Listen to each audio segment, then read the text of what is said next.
Hi hello അസ്സാം വലൈക്കും, welcome back to my channel. വൈകിട്ടത്തെ ഫുഡ് അപ്പവും മുട്ട റോസ്റ്റും ചെയ്യാമെന്ന് ഓർത്തു കേട്ടോ. അപ്പോൾ 4 മണിക്കത്തെ ചായ കൂടി എല്ലാം കഴിഞ്ഞപ്പോഴും കുറച്ച് പച്ചരി എടുത്ത് കഴുകി വാരി കുതിരാൻ ആവശ്യത്തിനുള്ള വെള്ളമൊക്കെ ഒഴിച്ചിട്ടു. അതിലേക്ക് ഞാൻ അവലിന് പകരം ഒരു തവി ചോറും തേങ്ങായും ഉപ്പും പഞ്ചസാരയും കുറച്ച് ഈസ്റ്റും ഇട്ട് 4 മണിക്കൂറൊക്കെ ആയപ്പോഴത്തേനും അരി നല്ലോണം കുതിർന്ന് വന്നിട്ടുണ്ട്. അരിയും തേങ്ങായും ഈസ്റ്റൊക്കെ ഇട്ടുകൊണ്ട് നല്ല പുളിച്ചിട്ടുമുണ്ട് കേട്ടോ. അപ്പോൾ ഇനി നമുക്കിതങ്ങോട്ട് നല്ല മയത്തിലൊന്ന് അരച്ചെടുക്കാം, തരിയൊന്നും ഇല്ലാതെ അരച്ചെടുക്കാം. അന്നേരം ഇപ്പം ഞാൻ മുട്ട പുഴുങ്ങാനും ഇട്ടിട്ടുണ്ട്. അപ്പം മുട്ട റോസ്റ്റും അപ്പവും കൂടെ വെക്കാമെന്ന് ഓർത്ത് വൈകിട്ടത്തേന്. ഇങ്ങനെ സബോളയും പച്ചമുളകും കറിവേപ്പിലൊക്കെ കുറച്ച് വാടിക്കരിഞ്ഞു പോയി കേട്ടോ. കടയിൽ നിന്ന് ഇപ്പോൾ അയ്യപ്പക്കോളായതുകൊണ്ട് നമ്മൾ ഒന്നാമത്തെ കാര്യം തിരക്കിനിടയ്ക്ക് വണ്ടി കൊണ്ടിടാൻ പറ്റിയല്ല, പിന്നെ ആഴ്ചയിലൊന്നേ വാങ്ങിക്കുള്ളൂ. പച്ചക്കറിയൊക്കെ ആണെങ്കിൽ തന്നെയും ആഴ്ചയിൽ ഒരു ദിവസമേ വാങ്ങിക്കുള്ളൂ. കാരണം തോരനോ മെഴുക്കുവരട്ടിയോ ഇല്ലെങ്കിൽ ഉരുളക്കിഴങ്ങ്, മെയിൻ എപ്പോഴും വേണ്ടത് ഉരുളക്കിഴങ്ങാണ്. അത് പിന്നെ തീരുന്നതനുസരിച്ച് ബാക്കി പച്ചക്കറികളെല്ലാം ആഴ്ചയിൽ ഒന്നേ വാങ്ങിക്കുള്ളൂ. ആ കൂടത്തിൽ വാങ്ങിക്കുന്നതായിരിക്കും കറിവേപ്പില. ഇപ്പോൾ അതാകുമ്പോൾ ലാസ്റ്റൊക്കെ ആകുമ്പോഴത്തേനും വെള്ളിയാഴ്ചയൊക്കെ ആകുമ്പോഴത്തേനും ഏകദേശം അതിൻ്റെ ഒരു പരുവത്തിലൊക്കെ ആകും. അങ്ങനെ മുളകെല്ലാം അരിഞ്ഞെടുത്ത് നമ്മൾ ചട്ടിയെടുപ്പത്ത് വെച്ച് ആവശ്യത്തിനുള്ള എണ്ണയെല്ലാം ഒഴിക്കുക. എണ്ണ ഒന്ന് നല്ലോണം ചൂടായി വരുമ്പോഴത്തേനും ഇതിലേക്ക് കടുക് പൊട്ടിക്കുക. ഇത് എപ്പോഴും മുട്ട റോസ്റ്റും മുട്ടക്കറിയും എല്ലാവരും വെക്കുന്നതാണ്. എന്നാലും ഞാൻ വെക്കുന്ന ഒരു വേറൊരു എളുപ്പമാർഗ്ഗത്തിൽ കൂടെ എടുക്കും. കാരണം കുറച്ച് എണ്ണ ചിലവാക്കും. എന്നിട്ട് സവാള വെക്കും. ഇത് കുക്കറിലോട്ട് മൊത്തത്തിൽ എല്ലാം കൂടെ ഇട്ടങ്ങോട്ട്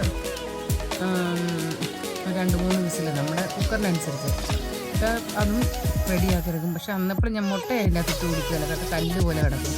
മുട്ടക്കന്നത്തം വേവിച്ചിട്ട് അതിൻ്റെ ഇടുകയുള്ളൂ. നമ്മളിതെത്രയും പറഞ്ഞ സമയം കൊണ്ട് നമ്മുടെ മാവ് റെഡിയായിട്ടുണ്ട്. ഇനി ഇതെല്ലാം മുട്ട ഏകദേശം റെഡിയാക്കി വരുമ്പോഴത്തേനും അപ്പവും കൂടെ ചുടുവാണെങ്കിൽ ചൂടായതിനിപ്പുറം വിശക്കുന്നു സമയമായി, എനിക്ക് നാളെ കോളേജുണ്ട്, കിടക്കാറായെന്നൊക്കെ പറഞ്ഞ് പറയുന്നുണ്ട്. അപ്പോൾ ഞാൻ പറഞ്ഞു ഇപ്പം തരാമെന്ന് പറഞ്ഞു. അപ്പോൾ അതുകൊണ്ട് ഞാൻ കുറച്ച് എണ്ണയൊക്കെ കൂടുതൽ ഒഴിച്ച് പെട്ടെന്ന് സവാള വഴറ്റി വരട്ടെ നോക്കാം. അപ്പം ഒരു ഭാഗത്ത് മുട്ടയും വേഗം നമുക്ക് അപ്പുറത്ത് അപ്പവും ചൂടാമെന്നുള്ള രീതിയിലായി, അല്ലെങ്കിൽ താമസമാകുമല്ലോ എന്നോർത്ത്. അങ്ങനെ മുട്ടയുടെ സവാള ധൃതി വെച്ചാൽ അതൊന്ന് വാടിയെടുക്കാനും ശകലം താമസമാണ്. അപ്പോൾ അപ്പച്ചട്ടിയൊക്കെ ചൂടായിട്ടുണ്ട്. ആവശ്യമുള്ള മാവൊക്കെ എടുത്തിട്ട് ഒരു കറക്കം അങ്ങോട്ടും ഇങ്ങോട്ടും കറക്കുക. ഇത് കണ്ടോ, നല്ല സോഫ്റ്റ് ആയിട്ടുള്ള അപ്പം ഇവിടെ റെഡി ആയിട്ടുണ്ട്. അതിൻ്റെ ഇടയ്ക്ക് സവോള എല്ലാം വഴറ്റിയെടുത്തു. ഇനി അതിലേക്ക് നമുക്ക് ആവശ്യമുള്ള പൊടികളൊക്കെ ചേർത്ത് കൊടുക്കാം. മുളക് പൊടി, മഞ്ഞൾപ്പൊടി, മല്ലിപ്പൊടി, ഗരം മസാലപ്പൊടി, കുറച്ച് കുരുമുളക് പൊടി ഇളക്കി കൊടുത്തു. നമ്മുടെ അപ്പമൊക്കെ ചുട്ട് റെഡിയായി വരുന്നുണ്ട് കേട്ടോ.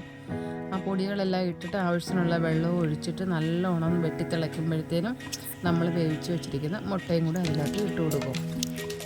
പിന്നെ ലാസ്റ്റ് ഈ മുട്ടയും ഈ അരപ്പെല്ലാം കൂടെ വന്നിട്ട് കുറുകി വരുന്ന സമയം നമ്മൾ അതിലേക്ക് കുറച്ച് പഞ്ചസാര കൂടെ ചേർത്ത് കൊടുക്കും കേട്ടോ. എന്നിട്ട് ഈ മുട്ട ഒന്ന് ഞാൻ വരഞ്ഞ് വിട്ടിട്ടുണ്ട് കേട്ടോ. എന്നാൽ മരപ്പൊക്കെ ഉണ്ടെന്ന് പെട്ടെന്ന് പിടിക്കരുത്. ഈ ധൃതി വെച്ച് വെക്കുന്നതുകൊണ്ട് അങ്ങനെയൊക്കെ ചെയ്യുന്നത്. പിന്നെ മുട്ടക്കറിയൊക്കെ ഇവിടെ റെഡി ആയിട്ടുണ്ട്. അപ്പവും റെഡിയായി. ഇനി കഴിപ്പെല്ലാം കഴിഞ്ഞ് പാത്രമൊക്കെ കഴുകി വെച്ചിട്ട് കിടക്കണ്ടല്ലോ. അപ്പം ഇവർ നേരത്തെ പിള്ളേർ കിടക്കുകയാണെന്നുണ്ടെങ്കിൽ നമ്മുടെ പരിപാടികൾ നടക്കുകയും ചെയ്യും.